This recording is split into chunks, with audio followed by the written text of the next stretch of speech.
Hello, welcome to Ed's Reading Room. I'm always amazed at the wonderful books I'm sent to review, and this month I've just had so many wonderful, fantastic books.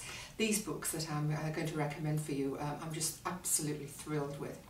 The first is called Fizzlebert Stump, The Boy Who Ran Away from the Circus and Joined the Library, and this is by A.F. Harold, and this is a Bloomsbury book. And the second book is a Doubleday book, and this is by the wonderful writer John Boyne, The Terrible Thing That Happened to Barnaby Brocket. Now the first book, Fizzlebert Stump, The Boy Who Ran Away from the Circus and Joined the Library, this is just fantastically hilarious. It is brilliantly written, most enjoyable, will be very appealing to boys and girls and adults, I think. Very, very funny.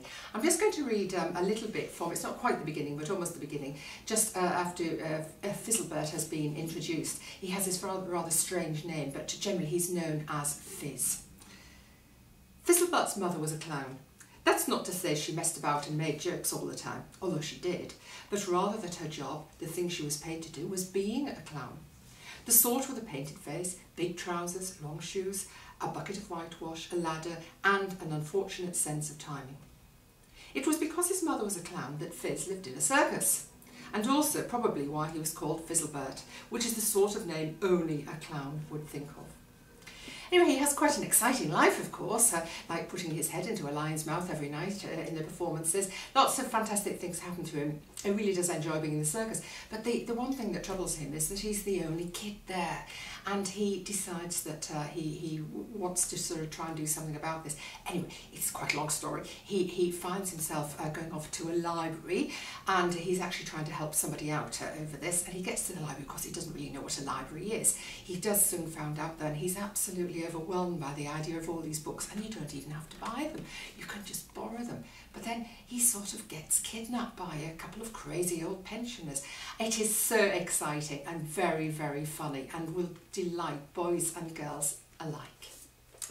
The second book by, as I say, the wonderful John Boyne, The Terrible Thing That Happened to Barnaby Brocket. Now in this book, Barnaby is born to a very, very ordinary couple. The Brockets, they pride themselves in being absolutely normal. They don't want to do anything different from anybody else at all. And they're very distressed when they realise that there is something slightly different about their third child. This is Barnaby. And the fact is that he floats. They try to deal with this. They come up with all sorts of things in their home to try and stop him harming himself, of course, by floating up and hitting the ceiling. And it really is a problem. Poor old Barnaby doesn't have much of a life. He gets sent to the most awful school and so on. And eventually his parents decide they've just had enough. Well, of course, this is pretty awful for Barnaby, but perhaps it could be the start of a new life. Now I'm going to read just a little bit to you. This is sort of the end of the first section, if you like, all the trials and tribulations of Barnaby's parents, and it sort of sets the scene of the life that Barnaby has had, but it's the start of his new life. "Mum," he cried, "Mum, help! I'm going up! Captain W.E. Johns, help me!" "I'm sorry, Barnaby," Eleanor repeated, her voice catching a little now. "Truly I am." Captain W.E. Johns barked and started to run around in circles, then leaped in the air as Barnaby continued to rise, trying to grab hold of one of his feet with his mouth. But it was too late. The sand had almost run out, and Barnaby was rising higher and higher into the sky. "Mum!" he cried one last time as he reached the height of the trees. "Help me! I'm sorry! I'll try not to float any more." "It's too late, Barnaby!" she cried, waving up at him, bidding him goodbye. "Look after yourself." And a minute later he had risen too high to make his voice heard any more. His mother, his dog, and the magnificent city of Sydney were disappearing beneath him, and with no mattress to stop him from going any further, Barnaby Brocket simply continued to rise, unsure what was going to happen to him next. Of course, you feel desperately sorry for this poor boy whose parents have actually planned this sort of, allowing him to float off.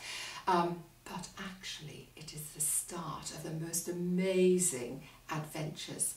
The first thing that happens, he's rescued by two rather unusual people in a hot air balloon, and it goes on from there. But you'll have to read the story to find out what happens. It is absolutely fantastic. I do hope you enjoy both of these books, and I hope you enjoy the fun literacy activities I've written to accompany them.